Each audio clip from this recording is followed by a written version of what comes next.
everybody. Welcome to the 2021 International eConference on Religious Trauma. My name is Dr. Darren Slade, and I'm the president of the Global Center for Religious Research, which is hosting this year's academic conference. Now, one of the great things about GCRR is that you're being joined by students, scholars, and specialists from all over the world, right from the comfort and safety of your own home.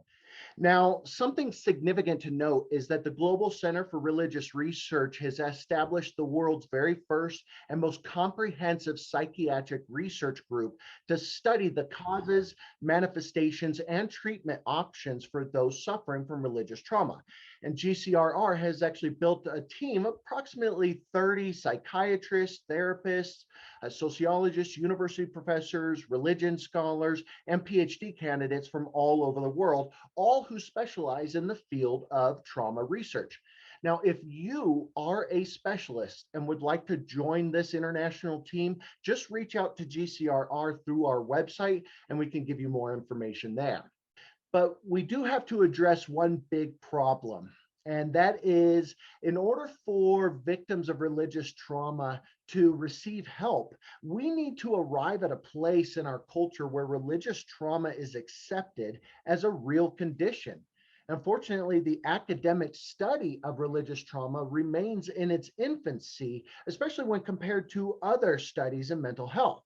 And sadly, this means that there really are no exhaustive empirical studies to support what we've all experienced in the tens of thousands, which is that religious trauma exists and that it is a chronic problem within many religions. And as it stands, really only anecdotal case studies have been published so far, but nothing substantially empirical to actually prove it exists.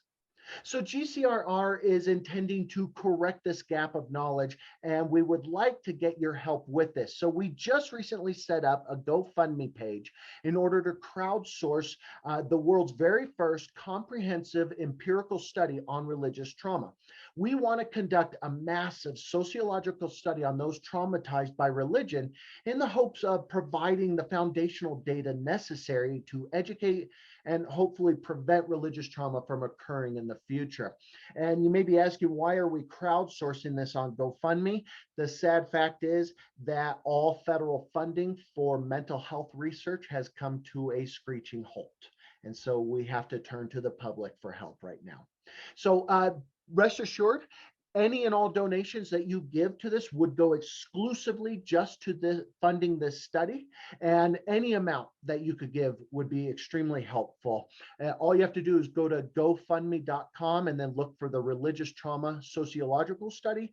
And at the very least, please share this GoFundMe page across all your social media platforms so we can get the word out about this very important research project.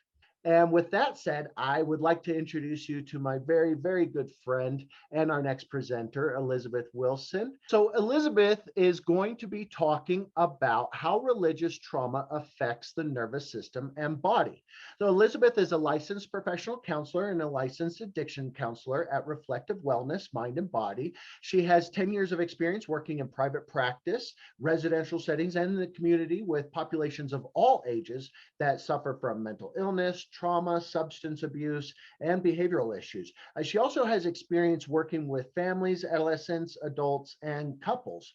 As a trauma therapist, she works to provide a safe space for process of how trauma impacts the brains and bodies, and working on symptoms at the root causes of trauma. She also works to help establish boundaries, build on coping skills, teach relationship skills, improve communication between people, while also finding ways to reduce some of the symptoms and manifestations of trauma, both mentally and physically.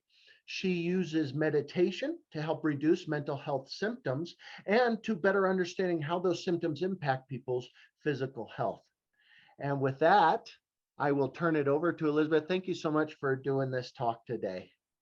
Yeah, thanks for having me. So I just want to start with, I don't know if anybody has ever heard of this book called The Body Keeps Score by Bessel van der Kolk. I do have a couple of quotes by him. So I'm going to start with one from him that says, "Trauma is specifically an event that overwhelms the central nervous system, altering the way we process and recall memories. So today I'm going to be talking about how the body and brain respond to trauma. So I actually want to start out with a quick little meditation for you guys. So what I want you to do is take a look at your screen here of all of these lovely images and just either pick one of these or pick something that you just love, like a place that you love to be. It could be the beach, it could be the mountains, it could be anywhere, but I want you to just pick a beautiful place. And as you do that, I just want you to find a quiet space to sit comfortably. Just close your eyes for a moment and just take a few deep, slow breaths. So in through your nose and out through your mouth. I just want you to imagine that you are in the beautiful, peaceful place that you've just imagined. As you sit there, look around at everything that you can see. Notice how vivid all of the colors are. Notice how clear the air is and how detailed and exquisite every line, shape, and texture looks to you. Notice that everything has a sense of peace about it. Just listen to any sounds that are in your beautiful place. All the sounds you hear are melodic and pleasing to your ears. The sounds add to the sense of harmony and the peace that surrounds you.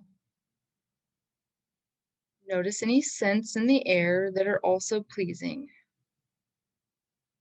They're the most beautiful fragrances that you have ever experienced. They add to the peace and relaxation that you feel all around you and within you.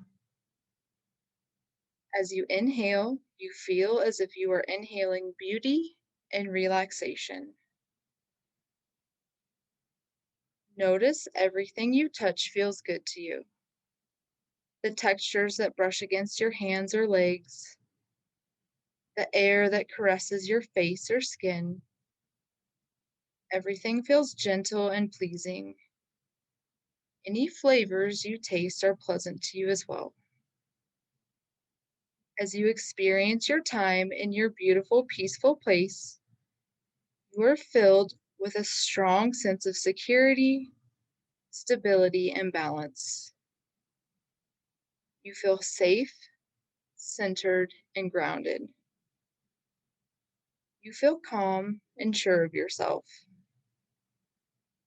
Every cell in your entire body is immersed in peace.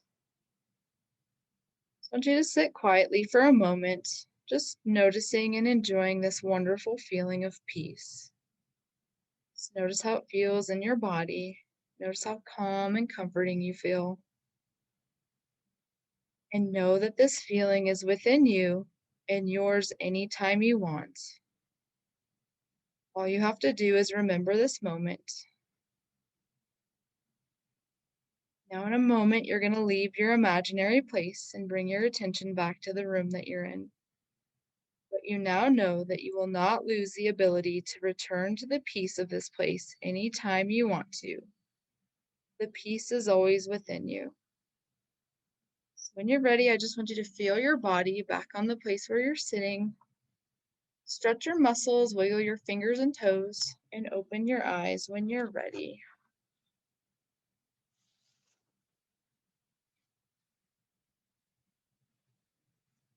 All right, so next we are going to talk about the adverse childhood experience.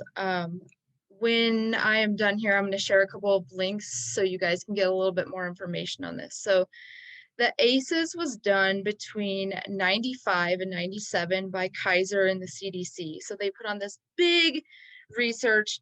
They asked people a bunch of different questions, like, did you have trauma as a child in the form of a neglect, abuse, physical, mental, emotional abuse, sexual abuse, any household issues? Was there domestic violence, substance abuse, mental illness of a parent? Did you have a parent that was incarcerated? So they looked at a bunch of different things of adults who experienced trauma as a child. And what they found was later in life, the higher the ACE score, the more these people had issues with mental illness, substance abuse, but also cancer and heart disease and some other problems. And so what they are finding is that trauma gets trapped in our nervous system and it kind of travels with us through time. So it doesn't matter if it happened 20 years ago, sometimes those events can still end up impacting us later on in life. So, what I'm going to do next is share something else. So, this is the 5 states of the autonomic nervous system. So, see if I can make it a little bit bigger. Okay, so the reason why I actually started you guys out with a meditation was this map specifically. So when we are at a state, so sorry, this is the level of nervous system activation. So first we start in our sympathetic nervous system, and then when trauma takes over, we end up going down into our parasympathetic nervous system. So as the perceived level of threat goes up, we feel heat and then we feel cold in our bodies. So when we are at a state 0, this is a calm, alert resource state. This is why I had you guys do the meditation to start with, to kind of ground you, get you guys calm, get you guys back in your body. I know that you've had probably a lot of information being thrown at you. You might be a little bit overwhelmed with everything that's going on. So I just wanted to kind of calm you guys, get you guys back in your bodies, get you feeling calm, alert, resourced. So sensations at a state 0 are very comfortable. You feel pleasant, you're present. And when I say in your body, it means like you are here in the room with me and you're not somewhere else. Emotions, you have a full range of emotions. You feel happy, you feel attentive, you feel energized, you're engaged. Um, and then thinking here, you have very flexible thinking. You're focused, you are creative, and you're just here, ready to learn about how trauma impacts our nervous system.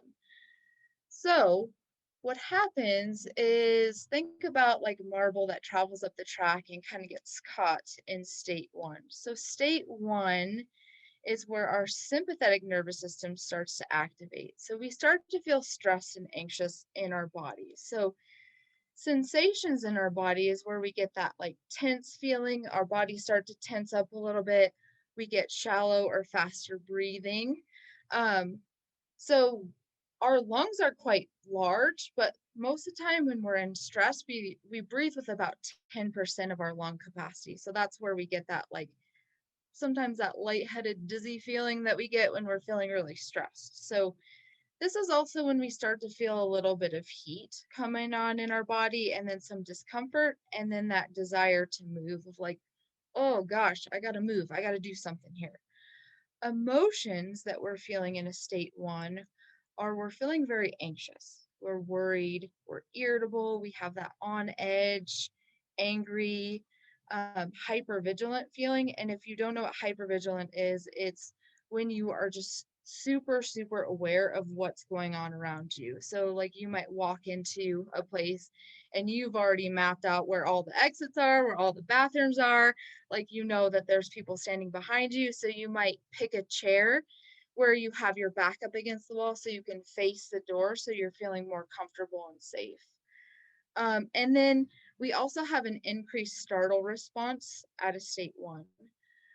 Thoughts at a state 1, we have some speedy ruminating thoughts and chronic worrying. So rumination actually comes from cows because cows have um, multiple stomachs, also called their rumen. So they'll chew on things, swallow it, spit it back up, chew on it again. And that's kind of what we do with our thoughts is we kind of end up barfing up our thoughts and overthinking them. Gross, I know, but you will never forget what rumination means after that. Anyways, so when we are feeling stressed and anxious, if this doesn't get calmed down, we end up in a state 2. So this is an extreme stress state. So you know, when you're watching like cartoons and the person's face turns like bright purple and steam starts to come out of their ears, that would be a state 2. So this is an extreme stress state. So this is where fight or flight starts to kick in a little bit, and we start to feel a little bit of rage and panic. So once again, I'm gonna go through sensations in our body, emotions, and thinking. So sensations in our body, we get explosive energy, we get increased heat. So I'm sweating now, like my armpits are sweating, my hands might be sweating. I'm feeling sweaty and hot. You get that rapid, shallow breathing, severe tension. So your shoulders might be like up around your ears, and you're just like a ball of nervousness. And then also you get that like lack of space, like kind of like the walls are closing in on you a little bit.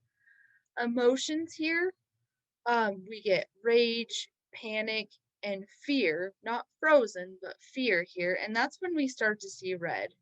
And so we have a blood vessel behind our eye that constricts and it dilates our pupil. So we get that like tunnel vision and we start to actually see red in our vision. Thoughts here, we get those violent, angry, racing thoughts, but we also get strong images. And this is when I get that I need to act. And so that's where it says accessing a solution right here. It's like, I need to do something about this. This is when our parasympathetic nervous system, if we don't calm our system down, this is when our parasympathetic nervous system takes over. We get dual activation, and also where we fall into a trauma response. So this is a state 3. So this is a freeze response. So when our parasympathetic nervous system takes over, that's when we start to get cold, literally cold in our bodies. And the first things to feel cold are our fingertips and our toes because they're the furthest away from our heart. Anyways, so sensations in our body, we start to get that nauseous, like that cold, heavy, frozen, stuck feeling. And if you've been through trauma, this will make sense, but your body actually starts to lose proportion. So your hands might feel smaller than they actually are. Your body, you're like closing in on yourself, and your body might start to feel smaller than it is. But then also, interestingly enough, you start to lose a little bit of feeling in your body. So you get that frozen terror, helpless, hopeless feeling. You start to feel depressed. A little bit of confusion starts to kick in. We're starting to feel lethargic, tired, and we're getting a little bit agitated here. Thinking in a state 3, we get that foggy, confused, spaced out feeling. And then we start to go a little bit blank, and then that's when our memory starts to go away.